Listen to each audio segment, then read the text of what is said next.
Hello students, welcome back all of you. एक बार फिर से आप सबका बहुत बहुत स्वागत है जी। वेरी गुड इवनिंग भावेश और सोनम, मनराज, हेमराज, जो भी लोग जुड़े हैं सबका बेटा बहुत बहुत स्वागत है। चलिए, तो जूनियर अकाउंटेंट के लिए एक गुड न्यूज है। और गुड न्यूज ये है बेटा कि जूनियर अकाउंटेंट के लिए एक टेस्ट सीरीज जो है वो लॉन्च कर दी गई है। 31 टेस्ट सेट आपको इसके अंदर मॉक टेस्ट जो है वो मिलेंगे और इसको आप ज्वाइन कर सकते हो मात्र 399 के अंदर। ठीक है, सबसे बेस्ट देखिए एग्जाम ओरिएंटेड क्वेश्चन इसके अंदर डाले गए हैं। तो ये टेस्ट सीरीज आप जो है आज ही इसको जो है डाउनलोड नहीं, इसको एप्लीकेशन को डाउनलोड कर सकते हैं और वहां पर आप इस टेस्ट सीरीज को परचेज कर सकते हैं। ठीक है बेटा, सबको गुड इवनिंग, सबको नमस्कार। रिंकू नमस्कार बेटा। एक बार फटाफट से जो भी लोग कनेक्ट हो गए हैं क्लास के लिंक को शेयर कर दीजिए बेटा।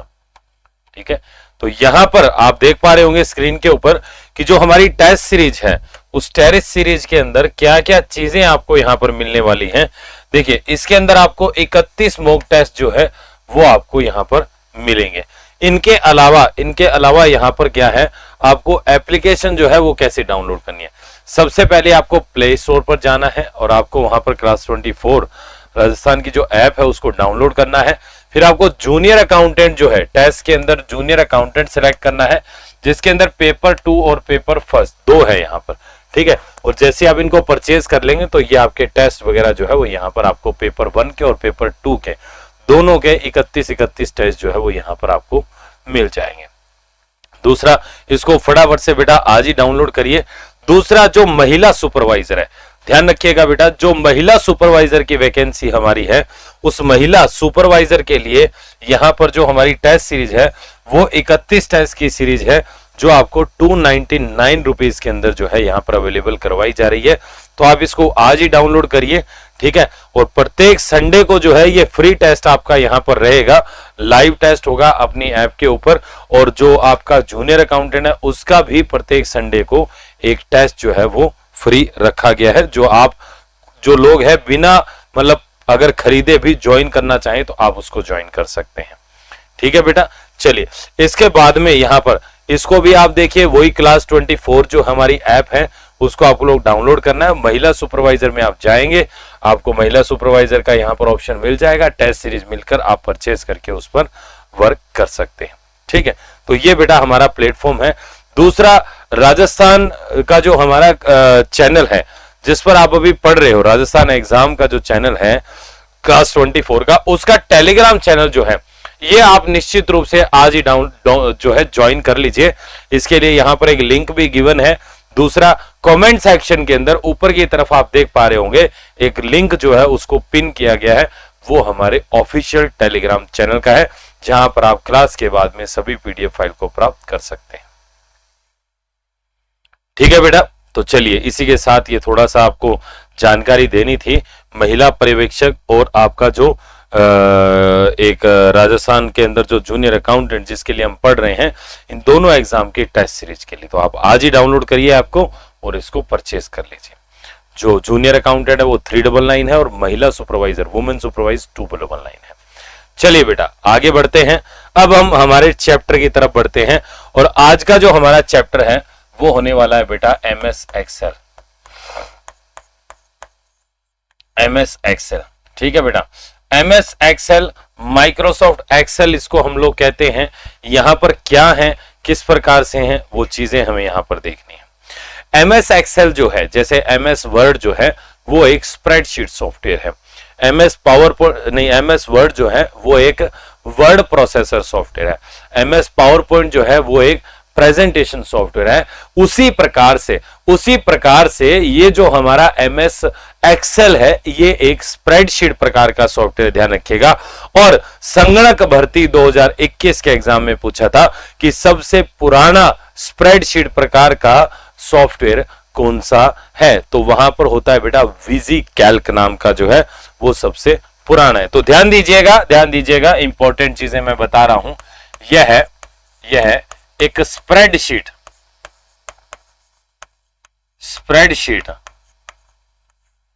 प्रकार का सॉफ्टवेयर है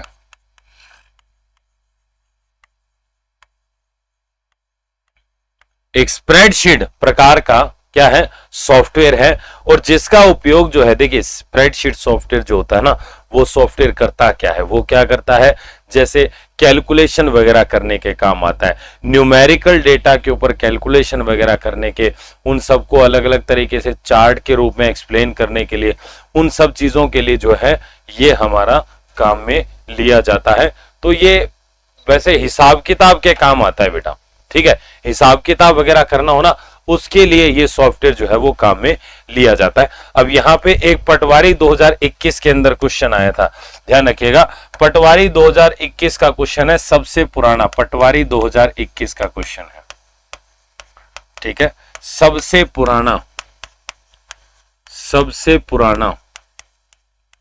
स्प्रेडशीट सॉफ्टवेयर ये कौन सा है, ये है विजी कैल्क, ध्यान रखिएगा भाई। आजकल हम लोग किसका उपयोग कर रहे हैं, हम लोग उपयोग कर रहे हैं हमारे MS एक्सेल का, पर और भी बहुत सारे सॉफ्टवेयर जिनका हम लोग यूज कर सकते हैं, ठीक है। पर सबसे पुराना जो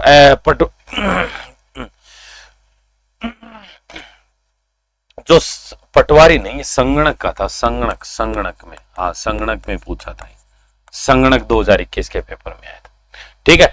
अब देखिए ये सॉफ्टवेयर करता क्या है, ये सॉफ्टवेयर क्या करता है, गणनाएं करता है और चार्ट के द्वारा जो डेटा है उसका विश्लेषण करता है, ध्यान रखिएगा। ये क्या करता है, यह गणनाएं करता है, यह गणनाएं करता है तथा चार्ट के रूप में डेटा का विश्लेषण करता है,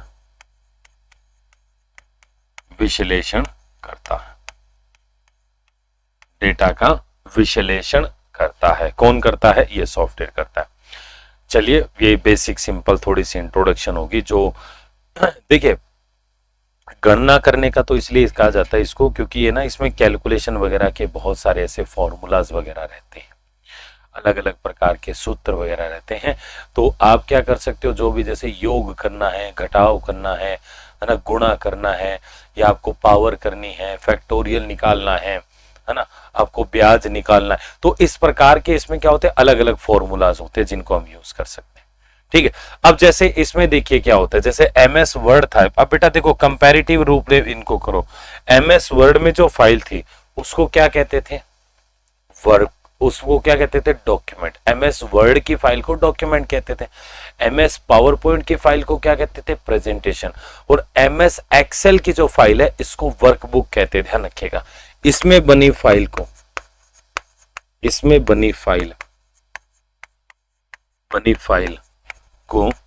वर्कबुक कहते हैं, ध्यान रखिएगा, वर्कबुक कहते हैं, ठीक है। इसमें जो बनी फाइल है उसको क्या कहते हैं, वर्कबुक कहते हैं। हाँ thank you so much Vinod बेटा, ठीक है, वर्कबुक कहते हैं बेटा।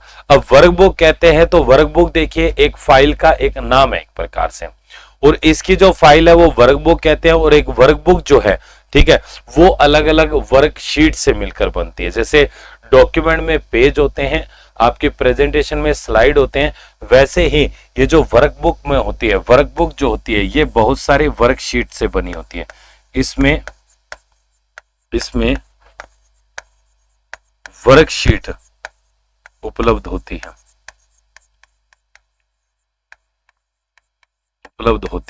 मैं कहता हूं, मैं ये कह सकता हूं कि ये वर्कशीट से मिलकर बनता है, ये भी मैं कह सकता हूं, ठीक है। और वर्कशीट जो होती है, ध्यान रखिएगा, वर्कशीट जो होती है यह रो तथा कॉलम से मिलकर बनती है,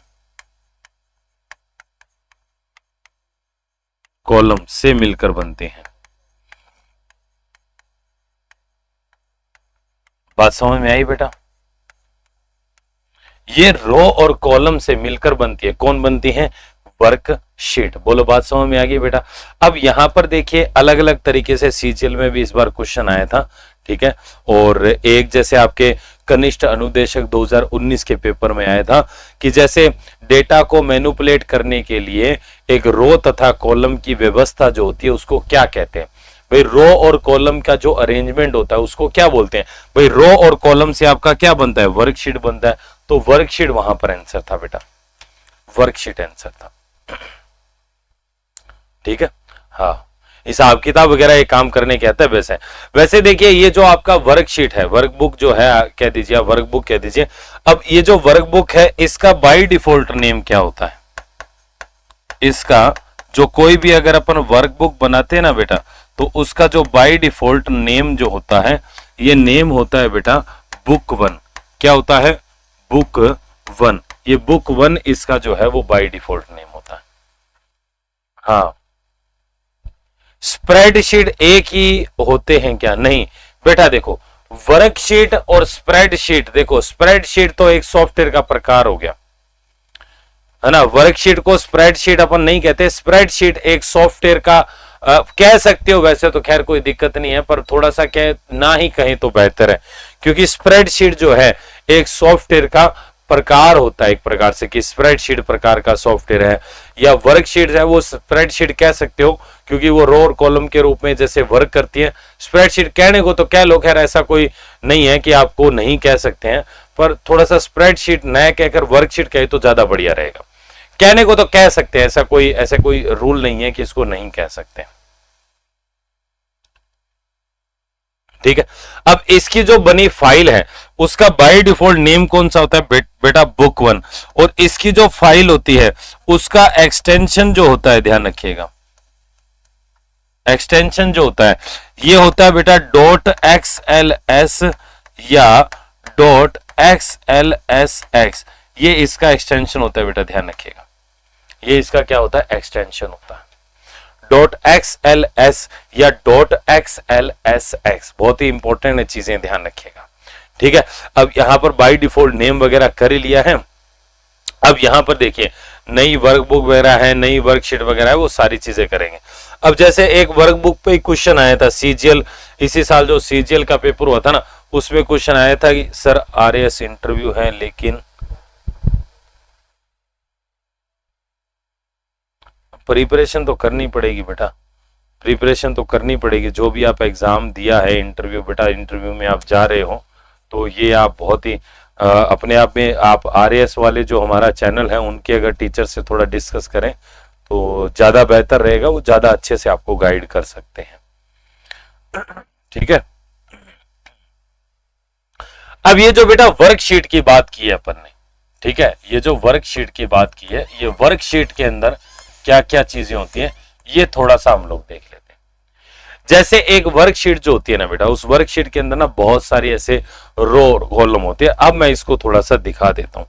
जैसे देखो तरीका वही है भाई, इसको ओपन करोगे, ओपन करने के बाद में वही दो चीज मिलेगी कि भाई आप वर्कबुक ले लीजिए या फिर टेम्पलेट। देखो ये नीचे यहाँ पर टेम्पलेट और मेरे पास उपलब्ध है। टेम्पलेट जो होती है वो बनी बनाई होती है, वर्कबुक जो होती है अच्छा ब्लैंक मतलब एक खाली मिलेगी। जैसे मान लीजिए मैं खाली लेता हूं तो ये मेरे पास एक वर्कबुक जो है वो यहाँ पर आ गई। अब इस वर्कबुक के अंदर क्या देखिए, ये आपको डब्बे दिखाई दे रहे हैं ना छोटे छोटे, ये सारे के सारे जो है इनको सेल बोला जाता है। क्या बोला जाता है? सेल। अब ये क्वेश्चन बनता है कि एक वर्कशीट के अंदर अधिकतम कितने सेल होते हैं और अधिकतम रो कितनी होती है और यहाँ पर अधिकतम आपके कॉलम कितने होते हैं। कोई बता सकता है कि एमएस वर्ड के अंदर जैसे मान ली 2016 है मॉडल, तो इसमें अधिकतम रो कितनी होती है और अधिकतम कॉलम कितने होते हैं? कोई बता सकता है बेटा? XFD ठीक है, नहीं 1052 नहीं होता है, 10,16,552 ये भी नहीं होता है, नहीं। देखो मैं बता देता हूं, हाँ रितु जी ये 10,48,576 होता है। 10,52 आधा लिखा आपने, पूरा लिखो इसको। 10,48,576। हाँ देखो जो इसमें मैक्सिमम रो होती है बेटा, ध्यान रखिएगा, एक वर्कशीट जो है इसमें अगर मैं रो की बात करूं तो ये होती है 10,48,576 ये रो होती है। अब रो बेटा ऐसी होती है जैसे 1 हो गया, ये 2 हो गया, ये 3 हो गया, ये 4 हो गया, ऐसे करके ये हमारी रो का तो नंबर ऐसे चलता है। ठीक है, हाँ बिल्कुल बिल्कुल।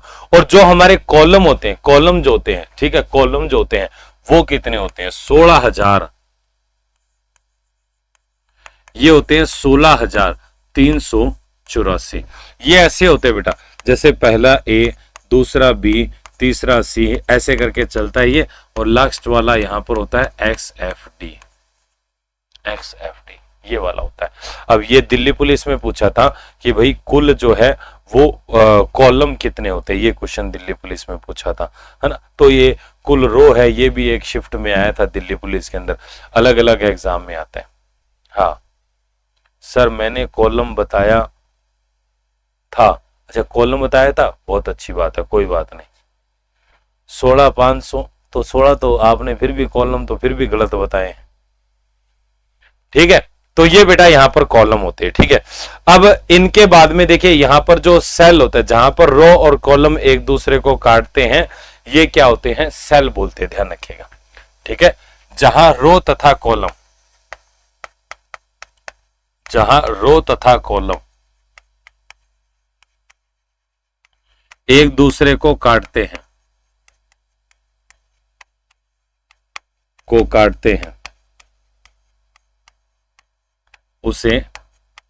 उससे बनने वाले आयताकार बॉक्स को सेल कहते हैं,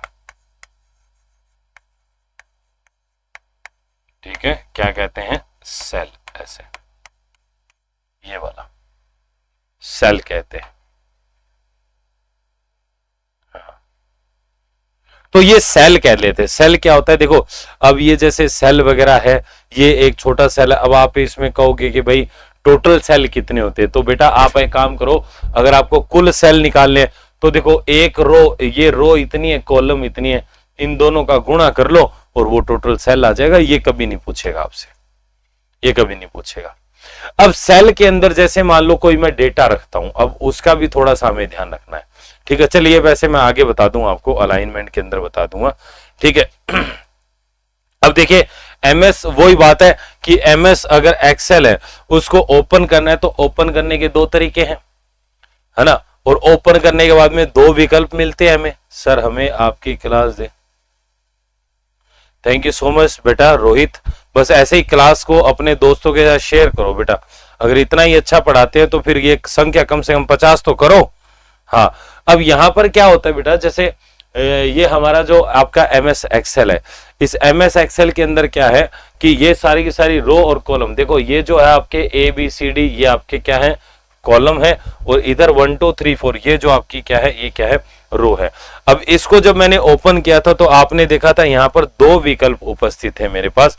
अच्छा दो विकल्प कौन कौन से थे?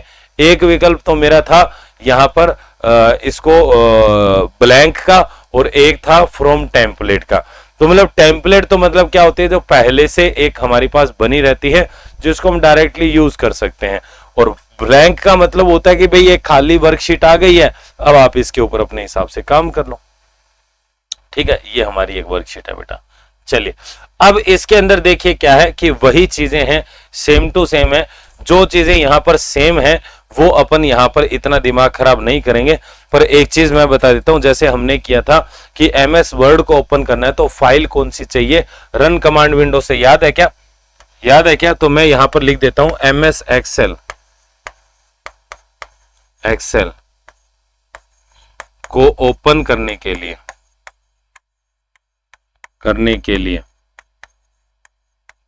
आवश्यक फाइल जो है वो होती है एक्सेल।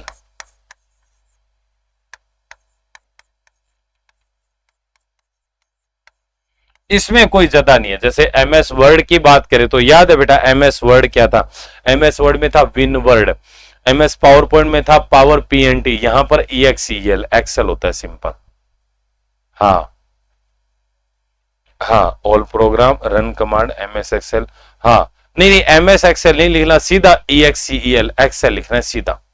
एमएस एक्सेल नहीं लिखना, पूरा नहीं लिखा जाता है, सिंपल EXEL लिखा जाता है, ठीक है। अब यहां पर ये आ जाएगा मेरे पास, ठीक है। सैंपल आप टेम्पलेट वगैरह जो है वो इसके अंदर देख सकते हो। अब देखिए डायरेक्ट अगर मैं इसमें चलूं यहाँ पर होम टैब के अंदर, ठीक है, अगर आप देखिए इसके यहाँ पर जब भी आप ओपन करेंगे तो यहाँ पर ओपन करने के बाद में आपको अलग अलग प्रकार से टैब दिखाई देंगे। अब इसमें देखिए ये जो आपका देख रहे हो आप पहला जो टैब देख रहे हो इसमें से इसी साल CGL 2023 के अंदर क्वेश्चन आया था, ये वाला यहाँ पर फाइल के अंदर देखो ये जो न्यू वाला है इसमें आया था कि एक नई वर्कबुक को बनाने के लिए शॉर्टकट क्या होता है। नई वर्कबुक बनाने का शॉर्टकट क्या होता है, कौन बताएगा बेटा? नई वर्कबुक बनाने का शॉर्टकट कंट्रोल प्लस में एन होता है। कंट्रोल प्लस में क्या होता है? एन होता है। ध्यान रखिएगा, नई वर्कबुक बनाने का शॉर्टकट जो है ये होता है कंट्रोल प्लस में एन। तो ये आपको थोड़ा सा ध्यान रखना है, कंट्रोल प्लस में एन, ये आपके CGL 2023 में है। तो अब यहां पर मैं फाइल टैब के ऊपर आ रहा हूं बेटा, डायरेक्ट जो यहां पर हम लोग हैं। अब सबसे पहले हम लोग यहां पर बात कर रहे हैं फाइल टैब। अच्छा, फाइल टैब के अंदर अलग अलग विकल्प होते हैं, जैसे एक आपका होता है न्यू का शॉर्टकट होता है कंट्रोल प्लस में एन, और यही चीज आपको जो है CGL 2023 के अंदर इसी साल पूछी गई थी।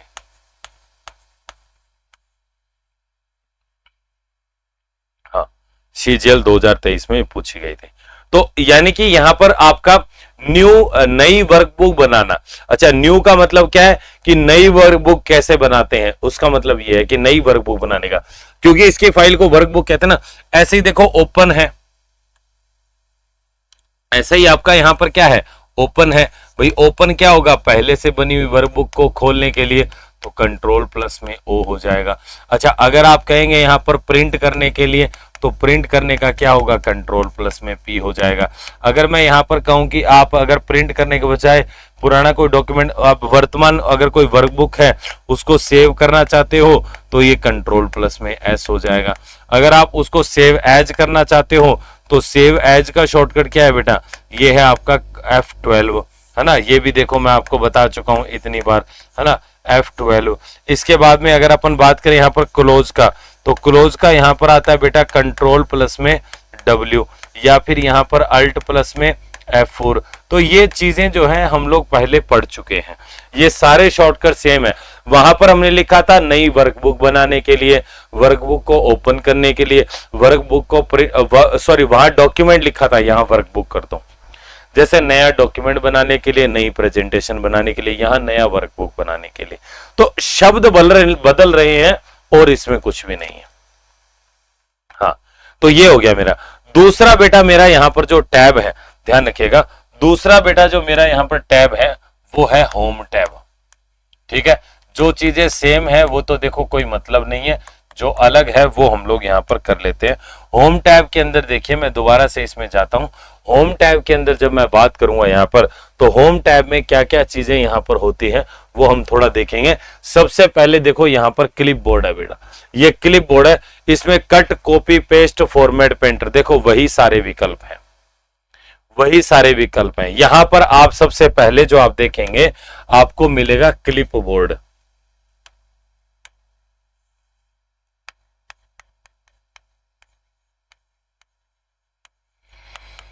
इसमें कट, है ना, कॉपी पेस्ट, है ना, फॉर्मेट, पेंटर,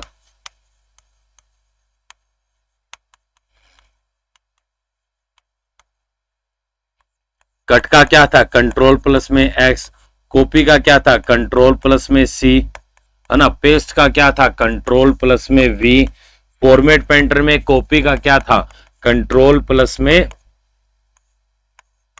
शिफ्ट प्लस में सी, है ना, और पेस्ट का क्या था, याद करिए, पेस्ट का ये था कंट्रोल प्लस में शिफ्ट प्लस में वी। ये मैं ऑलरेडी बता चुका हूं आपको।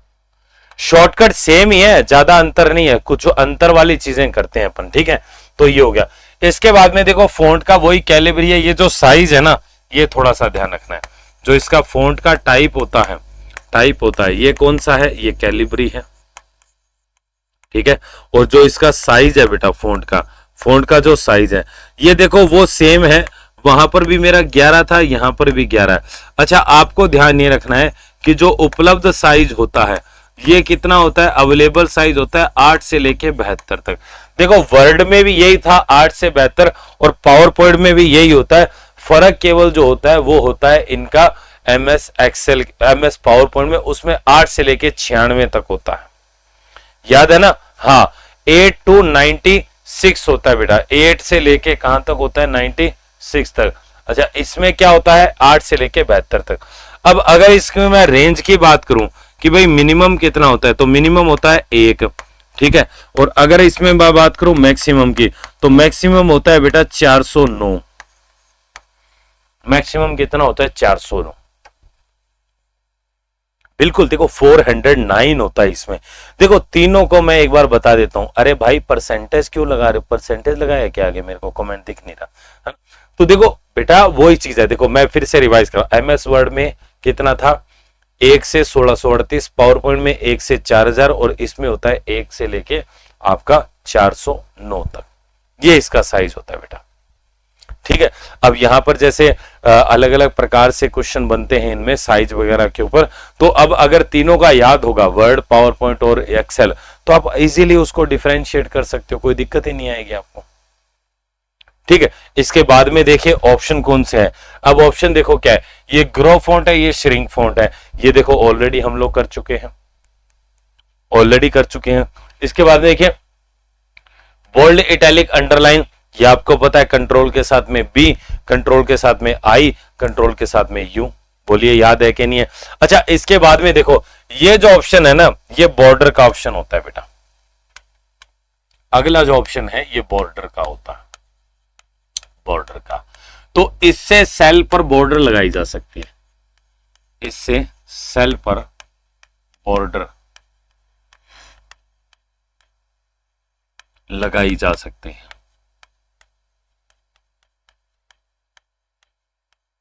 बॉर्डर को अप्लाई कर सकते हैं, जैसे अब ये अलग अलग प्रकार से होती है। अब ये बॉर्डर का मतलब क्या है मैं बताता हूं आपको। जैसे देखो ये आपका ये आपकी एक वर्कबुक है, ठीक है। अब इसमें देखो ये छोटे छोटे बॉक्सेस दिखाई दे रहे हैं आपको। अब जब आप इसको प्रिंट करोगे ना, ये बॉक्सेस प्रिंट नहीं होंगे, ये डब्बे केवल और केवल आपकी सुविधा के लिए है, ये प्रिंट नहीं होते हैं कागज के ऊपर। अच्छा तो प्रिंट नहीं होंगे तो जैसे मान लीजिए इसके अंदर मैं कोई नाम लिखता हूं, ठीक है। मान लीजिए मैं कोई नाम लिखता हूं, मैंने यहां पर नाम लिखा है, मेरा नाम लिख देता हूं मैं, जैसे विश्वास, विश्वास सर, ठीक है, या विश्वास आप इसमें कुमावत प्रजापति वगैरह जो भी इसमें सरनेम जैसे कुमावत लगा दूं मैं, ठीक है, ऐसे कर कुछ भी, तो ये विश्वास सर हो गया, ठीक है। अब देखो क्या है, अब जैसे अब ये मैं चाहता हूं कि जब ये प्रिंट हो, अब कागज के ऊपर केवल ये शब्द दिखेगा आपको, इसमें कोई अंतर नहीं मिलेगा आपको। आप ये चाहते हो कि नहीं ये एक डब्बे के अंदर बंद होना चाहिए, मतलब ये जो सेल है इस सेल के ऊपर मैं बॉर्डर लगाना चाहता हूं। क्या लगाना चाहता हूं, बॉर्डर। तो देखो आप जब इसको सेलेक्ट करेंगे, आप जब इसको सेलेक्ट करेंगे तो यहां पर देखिए बॉर्डर पे जाएंगे तो ये कहेगा बताइए बॉटम बॉर्डर, तो मतलब इसके नीचे जो लाइन है वो डार्क हो जाएगी, वो अब प्रिंट होगी, ठीक है। बॉटम बॉर्डर, देखो बॉटम लगाया मैंने तो देखो इसके नीचे की लाइन जो है वो अलग से डार्क हो गई है, डार्क हो गई। अब ये प्रिंट होगी कागज में, देखो अलग से दिख रही होगी आपको, ये देखो यहां दिख रही है ना, ये ऐसे करके बॉटम। अच्छा मैं इस पे करता हूं यहां पर जैसे टॉप, लेफ्ट, राइट, बॉटम, है ना, right, all border, all border, all outside, thick outside, तो जैसे मैंने थिक आउटसाइड कर दिया है तो बाहर की तरफ एक चारों तरफ बॉर्डर बन गई है।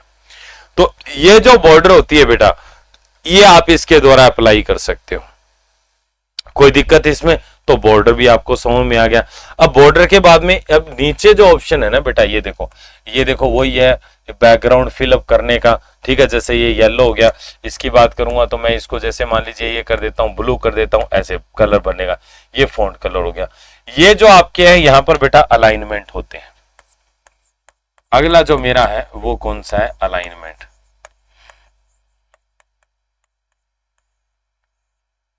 अलाइनमेंट देखो वैसे तो MS वर्ड में 4 प्रकार के अलाइनमेंट थे, पावर पॉइंट में भी थे, यहां पर 6 प्रकार के अलाइनमेंट, ध्यान रखिएगा। यहां पर कुल कितने होते हैं, 6 होते हैं। कुल कितने होते हैं, 6 होते हैं।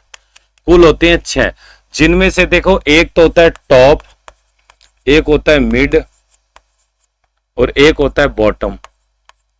इन तीनों में से एक लेना होता है, हमें चूज करना होता है। एक होता है बेटा लेफ्ट, एक होता है सेंटर और एक होता है राइट। एक इन तीनों में से एक लेना होता है हमको, दोनों में से। अच्छा, दोनों ग्रुप है बेटा, है ना, एक इनमें से होता है, एक इनमें से होता है, दोनों में से लेना ही पड़ता है। अब जैसे देखो, अगर मैं ऊपर वालों में से बात करूं, ऊपर वालों में से बात करूं तीनों में, तो ये जो होता है ये क्या होता है, बाय डिफॉल्ट होता है, बाय डिफॉल्ट होता है, बाय डिफॉल्ट होता है। ठीक है, जैसे देखो, अगर मैं लेफ्ट राइट सेंटर की बात करूं तो ये एक सेल है, ठीक है। अब इसमें तीन होते हैं, देखो, अगर कोई इस डब्बे के ऊपर की तरफ लिखना है तो ये तो होगा टॉप, अगर डब्बे के बीच में लिखना है ये हो जाएगा मिडल, ठीक है, और नीचे की तरफ लिखना है तो ये हो जाएगा बॉटम, ठीक है। ऐसे ये आपका इधर की तरफ डब्बे के इस भाग में लिखना है तो ये लेफ्ट हो जाएगा, यहां पर लिखना है तो ये राइट हो जाएगा, और बीच में लिखना है तो ये सेंटर हो जाएगा, सेंटर हो जाएगा। ऐसे होता है ये अलाइनमेंट, इस प्रकार से अलाइनमेंट होता है।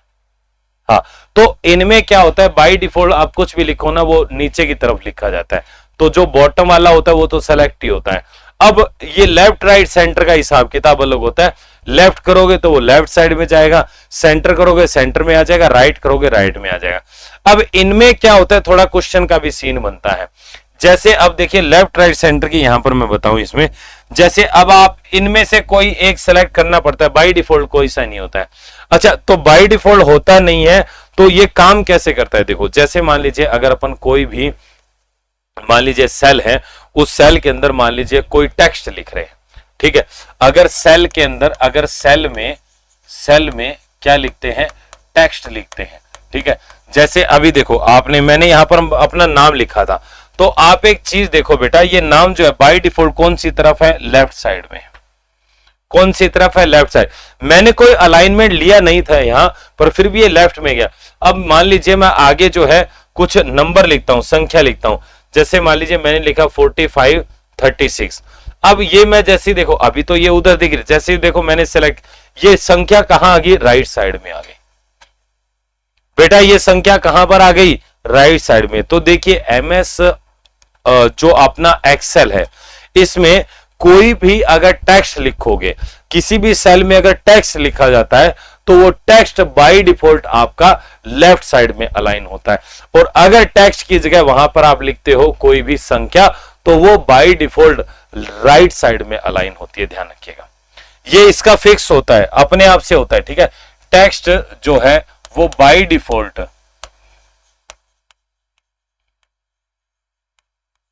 लेफ्ट अलाइन होता है, टेक्स्ट जो है वो बाय डिफॉल्ट लेफ्ट अलाइन होता है, तथा सेल में जो भी आपका क्या रहेगा, नंबर अगर रहेगा, कोई भी संख्या रहेगी, तो वो बाय डिफॉल्ट जो है वो कौन सी तरफ रहती है, वो राइट अलाइन रहती है।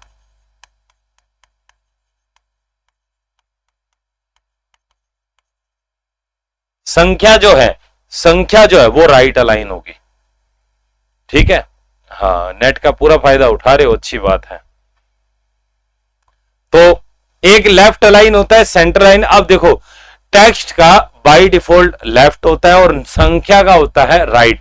अब देखो क्या है, जैसे मान लीजिए आप, अब देखो संख्या मतलब संख्या होना चाहिए बेटा, जैसे इसमें देखो ये संख्या है, ठीक है, ये उधर गई। अब इस संख्या के अंदर मान लीजिए मैं कुछ भी एक लेटर लिख देता हूं, मान लिया आगे पीछे कहीं लिख दो, चाहे जैसे वी लिख दिया, तो अब ये क्या हो जाएगा, यहां पर ध्यान दो, अब ये यहां पर क्या हो जाएगा, ये एक संख्या नहीं रहेगी बेटा, ये एक टेक्स्ट, ये उधर चला गया।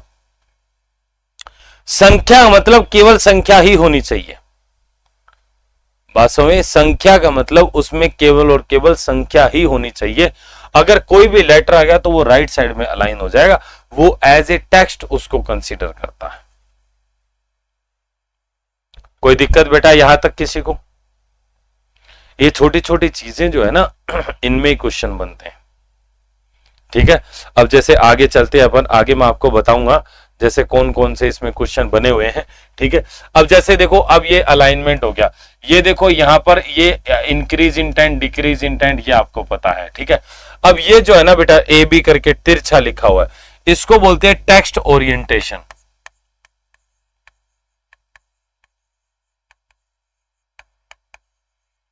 ये ऐसे होता है ए बी ऐसे करके, ए बी। देखो जब आपको ओरिएंटेशन का मतलब होता है जब आप, हाँ, जब आप अपने टेक्स्ट को रोटेट करके लिखना चाहते हो, वर्टिकली घुमाना चाहते हो, किसी भी तरीके से तिरछा रूप से लिखना चाहते हो, तो आप इसका यूज कर सकते हो। ठीक है, तो मैं इसमें कह सकता हूं टेक्स्ट को जो अलाइन करने के लिए होता है, ठीक है, किस तरीके से होता है, एक सेकंड बेटा,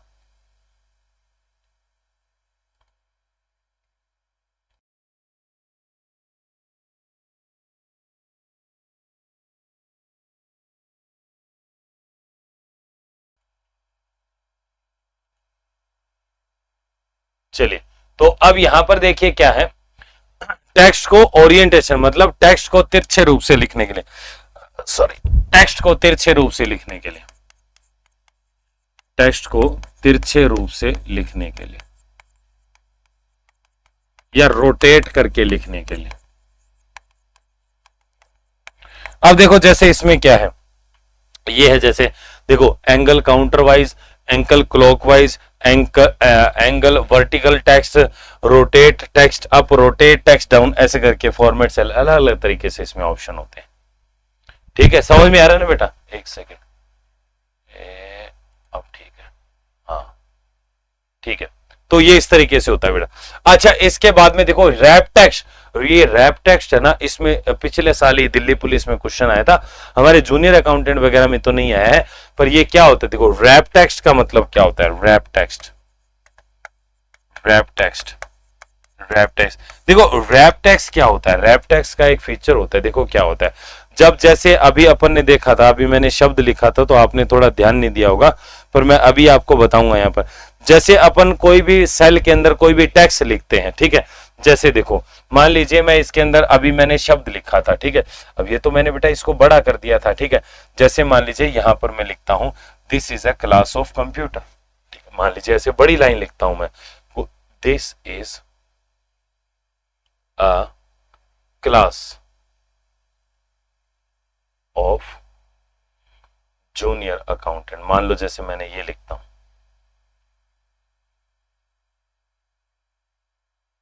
ऐसे लिखता हूं। अब आप देखो बेटा क्या है कि ये जो लाइन है ना, ये जो लाइन है, आप जूनियर अकाउंटेंट ये जो लिखा है, ये बेटा देखो ये सी डी और ई, ये 3 डब्बों जितनी लंबी चली गई। हालांकि सुनिए, हालांकि ये जो आपका डब्बा, ये सिर्फ सारा टेक्स्ट इस बॉक्स में है, इस बॉक्स में नहीं है, यहां पर आप अलग से लिख सकते हो, ये दिख रहा है यहां पर ये है नहीं। जैसे देखो इस टेक्स्ट में मैं लिखूंगा ना, तो ये यहां पर अलग लिख सकते हो, इसमें अलग लिख सकते हो, तो भाई बाकी गया कहां, बाकी पीछे छुप गया। देखो ये यहां पर लिखा हुआ this is a class of junior accountant, ठीक है। तो कोई भी जो टेक्स्ट होता है, उस टेक्स्ट को उस सेल की निर्धारित चौड़ाई में व्यवस्थित करने के लिए हम यूज करते हैं किसका, रैप टेक्स्ट का। बात समझ में आई मेरी बात, ये क्वेश्चन बनता है बेटा, ध्यान रखिएगा, इसको टेक्स्ट ओवरफ्लो की समस्या को दोबारा ठीक किया जाता है। दिल्ली पुलिस 2022 का क्वेश्चन है, टेक्स्ट ओवरफ्लो, ओवर मतलब ज्यादा चला गया। अब देखो जैसे ही मैं टेक्स्ट रैप करूंगा तो देखो आगे की लाइन, देखो पूरी लाइन तो ये है, अभी दिख रही होगी आपको, अब नहीं दिख रही है। अब अगर मैं ये चाहता हूं कि ये टेक्स्ट इतनी चौड़ाई में कैसे आएगा, तो बाकी कहां जाएगा, बाकी नीचे की लाइन में, ये इसकी रो की चौड़ाई बढ़ जाएगी। देखो रैप टेक्स्ट करा, रैप टेक्स्ट जैसे कि this is a class of junior accountant, ऐसे करके आ गया। समझ में आई बेटा, ये आपका होता है रैप टेक्स्ट। रैप टेक्स्ट मतलब टेक्स्ट को, हाँ क्या होता है, मैनेज, हाँ, टेक्स्ट को एक सेल की निर्धारित चौड़ाई में व्यवस्थित करने के लिए, तो मैं कह सकता हूं टेक्स्ट को सेल की निर्धारित चौड़ाई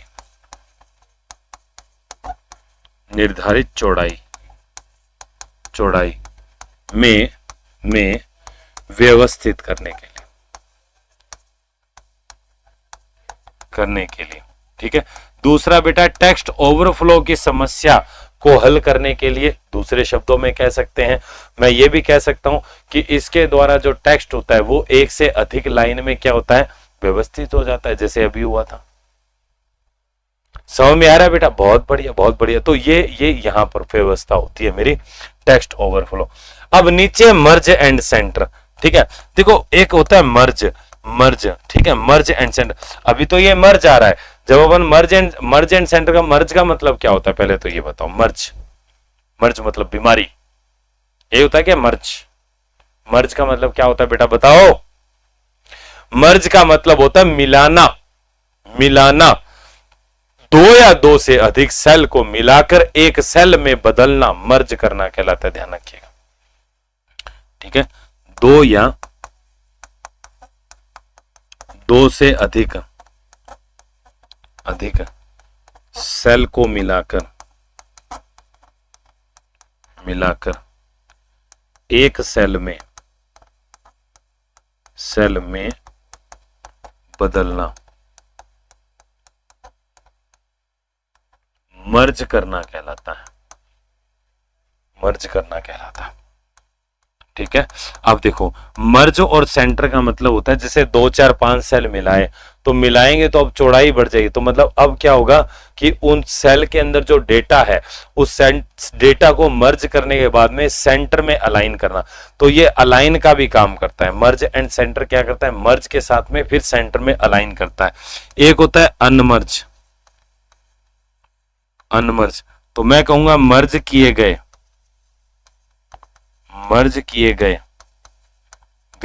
सेल्स को पुनः अलग अलग करना,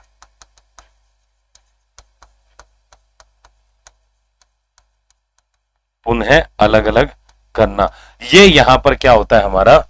अनमर्ज कहलाता है। क्या कहलाता है? अनमर्ज। मर्ज मीन्स दो सेल को मिलाना। हाँ, दो सेल बिल्कुल, तो दो भी कह सकते हैं, दो से ज्यादा भी हो सकते हैं, कितने भी हो सकते हैं, है ना, दो से ज्यादा भी हो सकते हैं। यहां तक किसी को कोई समस्या बेटा?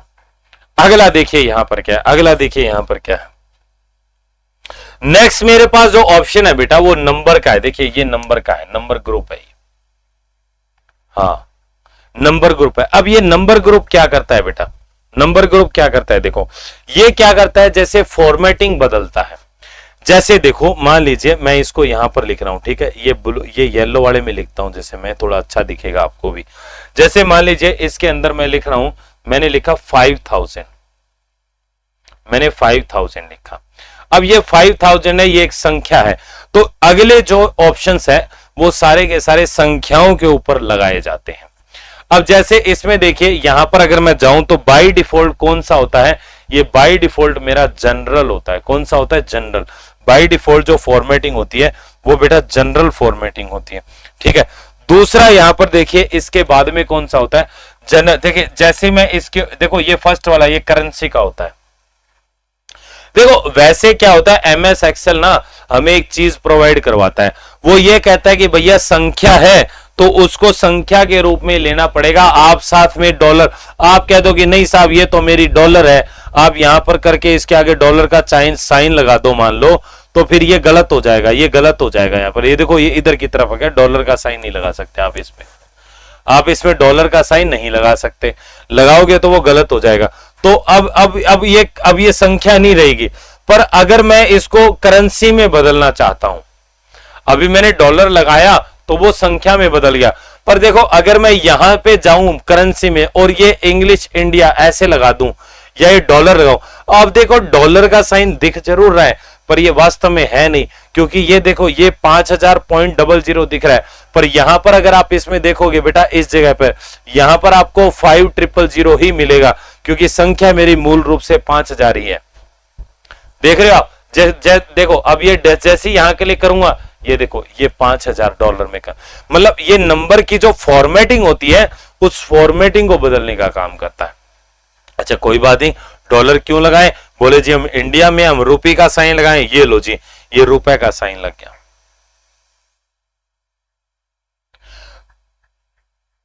तो ये क्या करता है, संख्या को करेंसी फॉर्मेट में बदलता है और उस संख्या को दशमलव के बाद 2 स्थान तक दर्शाने का काम करता है, ठीक है। करेंसी फॉर्मेट में बदलेगा और 2 स्थान में, ये काम होता है इसका। अब ये देखिए यहां पर ये general, number, current, currency, accounting, short date, long date, time, percentage, fraction, scientific, ये टेक्स्ट, अलग अलग प्रकार के मेरे पास यहाँ पर फॉर्मेट उपलब्ध होते हैं, आप जिसका भी चाहें उपयोग कर सकते हैं। ठीक है, हाँ, राम राम, राम राम शैलेश जी। तो ये होते हैं बेटा, हाँ ये होते हैं बेटा, और भी है इसमें, जैसे आगे अगर जाएंगे अपन तो ये परसेंटेज होता है, देखो अभी मैं बता देता हूं, ठीक है। अब देखो अगर ये करेंसी में हो गया, मैं परसेंट करूंगा तो देखो परसेंट का मतलब होता है बटे में 100 लगाना, तो देखो 2 जीरो लगा के और फिर परसेंटेज लगा दिया, क्योंकि जैसे परसेंटेज हटाएंगे वो वापिस से रिमूव हो जाएगा। ठीक है, हाँ बहुत बढ़िया। तो आज बेटा अपन लोग इतना ही करेंगे, ठीक है, आज इतना ही करेंगे, यहीं पे विराम देते हैं, नहीं तो ज्यादा हो जाएगा। MS एक्सेल है, थोड़ा टाइम लो इसको समझने में, ठीक है। और अभी इसको घर पे जाके जो पढ़ाए इसको थोड़ा सा रिवाइज वगैरह करो, कोई बुक वगैरह तो वहां से आप इसको पढ़ सकते हैं, कोई दिक्कत नहीं है। और कल की क्लास में हम लोग ये नंबर फॉर्मेटिंग है यहीं से स्टार्ट करूंगा और आगे का सारा समझाऊंगा, ठीक है बेटा। चलिए बहुत बढ़िया, so thank you so much जुड़ने के लिए। और कल ठीक दोबारा इसी समय ठीक 4 से 5 हमारी रेगुलर क्लास होती है बेटे जूनियर अकाउंटेंट के लिए, तो ये आपको ज्वाइन करनी है, ठीक है। इसके अलावा एक सूचना आपके लिए और है, वो यहां पर क्या है वो और थोड़ा सा देख लीजिए। देखिए यहां पर आपके जूनियर अकाउंटेंट के लिए और आपका महिला पर्यवेक्षक है उनके लिए टेस्ट सीरीज लॉन्च की गई है। जो हमारी जूनियर अकाउंटेंट के लिए है वो 31 टेस्ट की है, जिसका प्राइस 399 रुपए है। आप हमारी ऐप पे जाकर इसको डाउनलोड कर सकते हैं, ऐप पे जाएंगे तो आपको ये सारी की सारी जानकारी यहां पर मिल जाएगी। दूसरा, महिला सुपरवाइजर की जो है वो 299 रुपीज की टेस्ट सीरीज रखी गई है, जिसको मात्र 299 रुपए में आप 31 टेस्ट ले सकते हैं। दोनों के प्रत्येक रविवार को फ्री टेस्ट होंगे बेटा। अगर आप डाउनलोड नहीं भी करते, आप खरीदते नहीं भी हैं, तो भी आप इसको डाउनलोड कर लीजिए।